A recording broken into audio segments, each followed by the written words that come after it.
आजकल मांग नहीं भरते आप लोग, क्यों? शर्म आती है क्या भरना मांग? सीता मैया लंबी मांग भरती थी और ये मांग भरना भारतीय परंपरा है मेरी मां। ये मांग आपकी शोभा है, इस शोभा को बनाए रखिएगा। आप तब तक ही सुंदर हैं जब तक आपके मांग में सिंदूर है। इसलिए ये मांग भरते हुए गर्व करना चाहिए, इसे छिपाना नहीं है, प्रकट रखना है। और मांग बढ़िया सिंदूर से बढ़िया भरा करो। आजकल तो मैया लोग घिसनी से घिस लेती हैं बस, फैशन बहुत बड़ा है।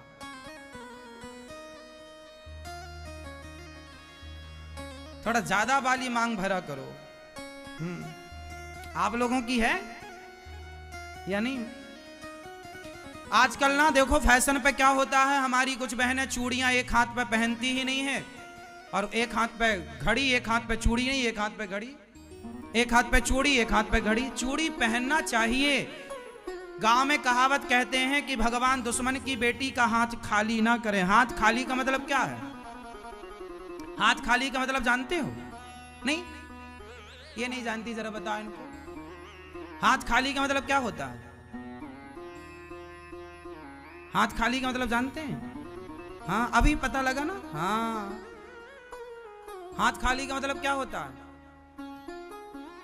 हाथ खाली का मतलब होता है वैधव्य, विधवा। इसलिए लोग कहते हैं दुश्मन की बेटी का भी हाथ खाली, लेकिन आजकल फैशन के नाम पे हाथ खाली करके घूमती हैं। हाँ या ना?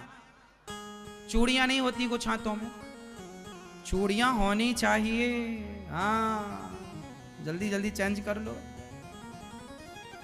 ये हमारे बोलने से नहीं, आपको बुरा लग सकता है तो क्षमा कीजिएगा। आपको बुरा लगे, हम वो बातें नहीं बताएंगे आपको। हम आपको ऐसी कथा नहीं सुनाएंगे, ऐसी बातें कि जो आपको केवल अच्छा लगे वो सुनाएं। जो आपके लिए अच्छा होगा वो सुनाएंगे। चाहे आपको अच्छा लगे या बुरा लगे तो क्षमा कीजिएगा, पर जो सत्य है बिल्कुल सही। अपनी बेटी को कहो बेटा मांग भरा करो। और चूड़ियां आप आजकल की लड़कियों को, लड़की नहीं स्त्रियों को, आजकल की स्त्रियों को चूड़ियां बदलने का भी ज्ञान नहीं है।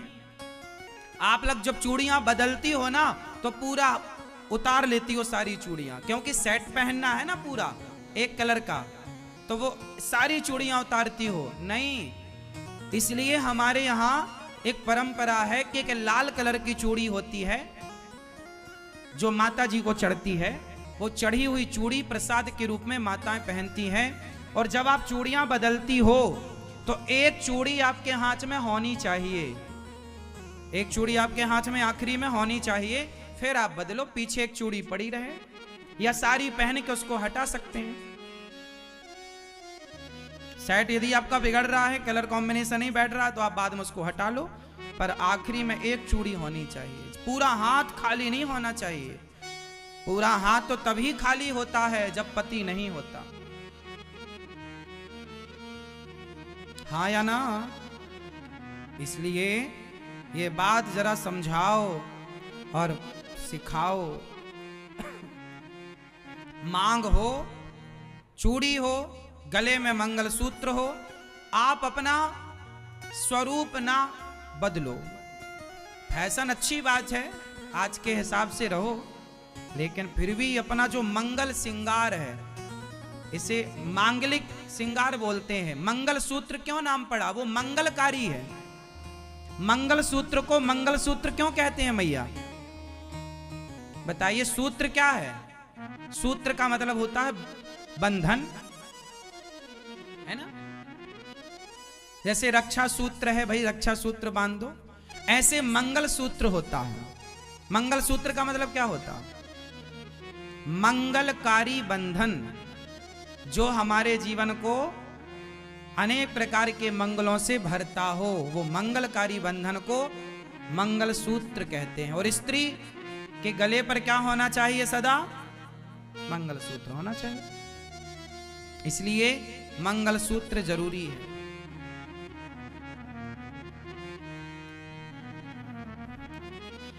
तो पति हनुमान जी ने एक बार माता सीता को देखा कि माता सीता सिंदूर लगा रही थी।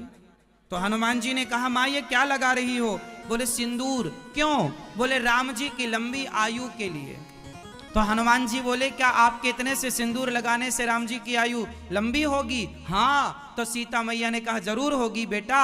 हनुमान जी बोले, यदि आपके सिंदूर लगाने से राम जी की आयु लंबी होती तो आज से मैं पूरे शरीर में सिंदूर लगाऊंगा। तब से हनुमान जी को सिंदूर चढ़ने लगा। तब से हनुमान जी को क्या चढ़ने लगा? सिंदूर। तो मांग क्यों भरते हैं आप लोग? मांग क्यों भरी जाती है मैया? आप बताओ। पति की लंबी आयु के लिए तो लंबा भरो ना।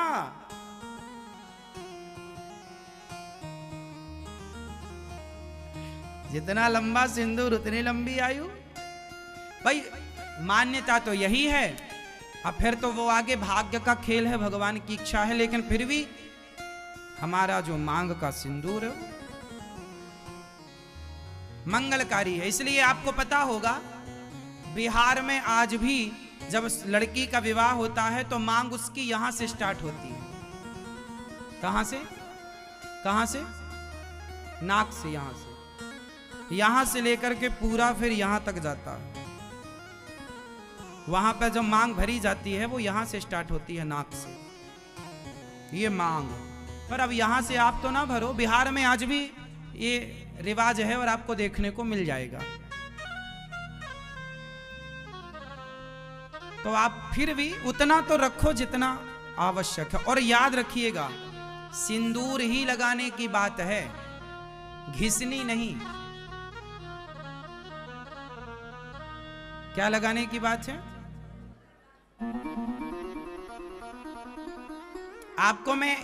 आपको यदि बाजार का सिंदूर रिएक्शन करता हो, परेशान करता हो, तो मैं आपको सिंदूर बनाने का तरीका बता दूं। कुमकुम बढ़िया घर में बना लिया करो। हल्दी लो और हल्दी में जरा सा नींबू मिलाओ। क्या मिलाना है? नींबू। हल्दी में जरा सा नींबू मिला लो और फिर उसको बढ़िया सा ठीक से कर लो, पीस लो। देखो बन गया सिंदूर। मतलब रोली कुमकुम लाल हो गई। माता जी को चढ़ा दो, भगवान जी को, राधा रानी को, सीता मैया को चढ़ा दो। और सिंदूर जब लगा, सिंदूर मतलब रोली, सिंदूर भी होता है, रोली भी, कोई दिक्कत नहीं है। कुमकुम बोलते हैं, कुमकुम। क्या बोलते हैं? कुमकुम।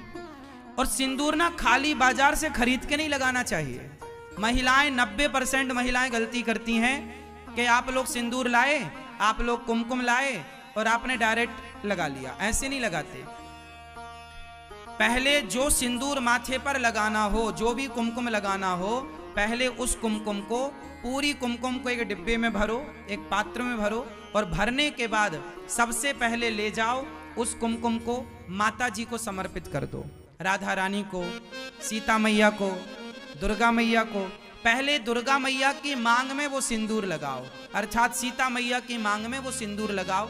आप उस सिंदूर को माता जी की मांग में लगाकर और आप कहो, हे माँ, जो आप अपने राम जी की लंबी आयु के लिए सीता मैया ये जो मांग भरती हैं, तो आज इस दासी के सिंदूर से अपनी मांग सजाइए। और फिर उस सिंदूर के कुछ कण फिर अपने पूरे के पूरे सिंदूर में मिला लीजिए।